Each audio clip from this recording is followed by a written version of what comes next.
नमस्कार, सत श्री अकाल, गुड इवनिंग मेरे प्यारे दोस्तों। आज मैं आपके समक्ष एक और ज्वलंत प्रश्न लेकर आई हूँ और इस प्रश्न को आपके सामने रखने से पहले मैं आपका टेंशन ड्रॉ करना चाहूँगी एक हालिया गवर्नमेंट द्वारा लिए गए डिसीजन पर। अभी अभी आपने सुना होगा कि शिक्षा के क्षेत्र में गवर्नमेंट ने एक बहुत ही बेहतरीन डिसीजन लिया। उन्होंने पीएचडी के लिए नेट क्वालिफ़िकेशन कंपलसरी कर दी है। ये एक बहुत ही अच्छा डिसीजन है, माइलस्टोन साबित होगा ये आगे जाकर, क्योंकि हमारे देश में कभी कभी आपने देखा होगा दो तरह से पीएचडी होती है। एक पीएचडी वो जिसमें इंसान मेहनत करता है, डेटा कलेक्ट करता है और सालों मेहनत करता है पीएचडी डिग्री को ऑब्टेन करने के लिए, और एक जहाँ मेहनत नहीं होती, डेटा नहीं होता, बस एक फॉर्मेलिटी होती है और इंसान केवल डिग्री ऑब्टेन कर लेता है। तो ये जो डिग्री ऑब्टेन करना for only the sake of writing DR in front of the name, उसको रोकने के लिए गवर्नमेंट ने एक बहुत अच्छा डिसीजन लिया कि उन्होंने नेट क्वालिफ़िकेशन कंपलसरी कर दी पीएचडी के लिए। यानी कि अब हर कोई पीएचडी नहीं कर सकता, ये उन्होंने श्योर कर दिया है। तो इसी तरीके से अब मेरा जो प्रश्न है उस पर आप ध्यान दीजिएगा। मेरा प्रश्न ये है कि जहाँ हम इतनी छोटी छोटी चीज़ों को इतनी बारीकी से सोचते हैं और उन पर इतने अच्छे अच्छे डिसीजंस लेते हैं, ठीक है, तो वहीं जहाँ हमारे पूरे देश को जो लोग चलाते हैं, यानी हमारे लीडर्स, हमारे नेता, उनके लिए हमने कभी कोई क्वालिफ़िकेशन सेट क्यों नहीं करी है। जैसे फॉर एग्ज़ाम्पल अगर आप देखें, अगर आपने ध्यान दिया होगा, ध्यान क्या दिया होगा, डेफिनेटली आप सभी जानते हैं इस चीज़ को कि अगर आपको डॉक्टर बनना है, अगर आप डॉक्टर बनना चाहते हैं तो आप मेडिकल का एग्ज़ाम क्रॉस करते हैं, जिसके लिए आप बहुत मेहनत करते हैं, कोचिंग्स करते हैं, तब जाकर आप एक मेडिकल का एग्ज़ाम क्रॉस करते हैं, फिर आपको एक डॉक्टर की डिग्री मिलती है। इंजीनियर बनना चाहते हैं तो आप जी मेंस हो गया, एडवांस हो गया, ये सब क्वालिफाई करके जाकर आप एक इंजीनियर की उपाधि प्राप्त करते हैं। अगर आपको टीचर बनना है तो फिर आप टैट हुआ, सुपर टैट हुआ, सी टैट हुआ, टीजीटी हुआ, पीजीटी हुआ, इतने डिफरेंट लेवल्स के एग्ज़ाम्स क्रॉस करके आप एक टीचर बनते हैं। क्योंकि ये माना जाता है इन सभी पर, यानी जितने भी हमारे फील्ड ऑफ वर्क्स हैं, यानी जितने भी चीज़ें हैं, इन सब पर रिस्पॉन्सिबिलिटी है और उस रिस्पॉन्सिबिलिटी को निभाने के लिए एक चेक ज़रूर होना चाहिए। अब बात आती है लेक्चरार की। अगर हमें लेक्चरार बनना है तो आप जानते हो कि हमें नेट क्वालिफाई करना पड़ता है या पीएचडी हमारे लिए होनी चाहिए, कंपलसरी है। उसके बाद भी ये एग्ज़ाम यहाँ ख़त्म नहीं होता। उसके बाद अभी अभी आपने हालिया में देखा होगा यूपीएचएससी अपना एग्ज़ाम कंडक्ट करा रहा है, हर स्टेट अपना एग्ज़ाम कंडक्ट करा रहा है, यानी उसको भी क्वालिफाई करके फिर हम इंटरव्यू में बैठते हैं, उसके बाद जाके कहीं हम एक लेक्चरार बनते हैं। और ये सारी चीज़ें बिल्कुल सही हैं, क्योंकि हमारे हाथ में कई लोगों का भविष्य है। तो अगर हमारे हाथ में किसी का भविष्य है तो सबसे पहले हमारे ऊपर एक चेक होना चाहिए कि क्या हम उतने क्वालिफाइड हैं कि हम लोगों के भविष्य को बना सकें।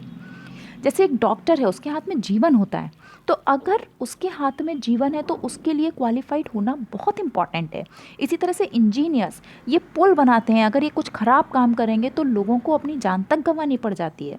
इसी तरह से टीचर्स हैं, इनको नेशन बिल्डर कहा जाता है, तो इन लोगों के ऊपर हमेशा रिस्पॉन्सिबिलिटी है। तो इतना रिस्पॉन्सिबल जॉब्स हैं ये, तो उनके लिए आपके ऊपर एक चेक, एजुकेशनल क्वालिफिकेशन का चेक होना बहुत इंपॉर्टेंट है। एग्ज़ाम्स आपको क्रॉस करने ही पड़ेंगे, तभी जैसे कहते हैं ना कि सोना आग में जला के उसे तपाया जाता है, तो उसी तरीके से इन सबको, इन एग्ज़ाम्स को क्रॉस करना पड़ता है, तब जाकर ये सोना बनते हैं। इसी तरह से अगर आपको डीएम बनना है, आपके ख्वाब हैं, आप जाना चाहते हो आईएएस पीसीएस, तो आप सिविल्स के एग्ज़ाम्स क्रॉस करते हो, इंटरव्यू क्रॉस करते हो, तब जाके आप उस पोस्ट पे पहुंचते हो। लेकिन अब हम बात करते हैं हमारी नेक्स्ट की, यानी कि लीडर बनने की। तो आपने देखा होगा कि लीडर बनना, ये हमारे यहाँ इसके ऊपर कोई चेक मार्क नहीं है, यानी इसके लिए ना तो कोई हमारा एग्ज़ाम है, ठीक है, कि आपको इतना क्वालिफाइड होना चाहिए, ना तो ये कोई बैरियर है, और ना ही हमारे लिए कोई एग्ज़ाम एक क्रॉस कराया जाता है लाइक यूपीएचएससी, कि आप जब ये एग्ज़ाम क्रॉस करेंगे तब आप अपना नाम इलेक्शन के लिए फ़ाइल कर सकते हैं, अदरवाइज़ आप फाइल नहीं करेंगे। तो मेरा ये कहना है कि क्या इनका जॉब इतना रिस्पॉन्सिबल नहीं है कि इनके ऊपर कोई चेक मार्क लगाया जाए, लाइक डॉक्टर्स या इंजीनियर्स या टीचर्स या लेक्चरर्स या आईएएस पीसीएस, या फिर इसका कोई रूल ही नहीं है। तो ये हम लोग अभी जो 15 अगस्त 2022 इसमें हम 76th इंडिपेंडेंस डे सेलिब्रेट करना चाहते हैं। यानी इतने सालों में भी हमने एक भी बार इस फील्ड में सोचा ही नहीं है कि लोकल, स्टेट, सेंट्रल, हमारी कोई भी गवर्नमेंट हो, किसी भी फील्ड में अगर हमें नेता के लिए हम अप्लाई कर रहे हैं, यानी हम इलेक्शन के लिए अपना नाम फाइल कर रहे हैं, तो कहीं ना कहीं हमारे पास एक बैरियर होना चाहिए, एक एजुकेशनल क्वालिफिकेशन होनी चाहिए। हमारे पास हैं चीज़ें कि वो इसको बिलोंग करता हो, इंडिया का हो, ये सारी चीज़ें हैं, लेकिन इसके साथ साथ वो उसकी एजुकेशन क्या है, या इसके लिए भी एक एग्ज़ाम कंडक्ट करना चाहिए कि अगर आप में ये सब चीज़ें हैं तब भी आप जाके एक अच्छे लीडर बन सकते हो। मैं ये नहीं कहती, मैं भी इस बात को पूरी तरीके से मानती हूँ कि लीडरशिप जो होती है वो हमारे ब्लड में होती है, यानी कि लीडर्स आर बॉर्न और उनके अंदर वो जो क्वालिटी होती है वो शुरू से दिख जाती है। लेकिन उस क्वालिटी को, क्योंकि जब हम लोग पैदा होते हैं ना, तो हमारे अंदर एनिमल इंस्टिंक्ट्स होते हैं, तो उनको चैनलाइज कौन करता है? एजुकेशन। तो उसी तरीके से जो एक लीडरशिप भी हमारे अंदर है उसको चैनलाइज कौन करेगा? एजुकेशन। क्योंकि आप इतना सब भी हम लोग जानते हैं कि एजुकेशन जो होती है ना, वो कहीं ना कहीं हमारी पर्सनैलिटी में, हमारे डिसीजंस में रिफ्लेक्ट होती है। तो जहाँ ऐसे लोग हैं जिनको इतने बड़े बड़े डिसीजंस लेने हैं, यानी जिनको नई टेक्नोलॉजी के बारे में भी बहुत कुछ पता होना चाहिए, उसके साथ हाथ में हाथ मिला के कैसे चलना है वो भी उनको आना चाहिए, तो उसके लिए उनका एजुकेटेड होना सबसे ज़्यादा इम्पॉर्टेंट है। तो मेरा प्रश्न यही है और मेरा सोल्यूशन भी यही है कि इनके ऊपर कहीं ना कहीं एक चेक मार्क लगाया जाए, इनके लिए एक मिनिमम क्वालिफिकेशन सेट करी जाए, और ये कहा जाए कि ये एग्ज़ाम, यानी कि जिस तरह से हमारा नेट होता है, टीचिंग एलिजिबिलिटी टेस्ट जिसे हम कहते हैं, उसी तरीके से एक पॉलिटिक्स यानी लीडर एलिजिबिलिटी टेस्ट भी होना चाहिए हमारे पास। और उस लीडर एलिजिबिलिटी टेस्ट, यानी कि हम इसे टैल बोलेंगे, तो TEL एक एग्ज़ाम कराया जाए। यानी कि ये किसका टेस्ट है? ये टेस्ट है एक लीडर एलिजिबिलिटी के लिए।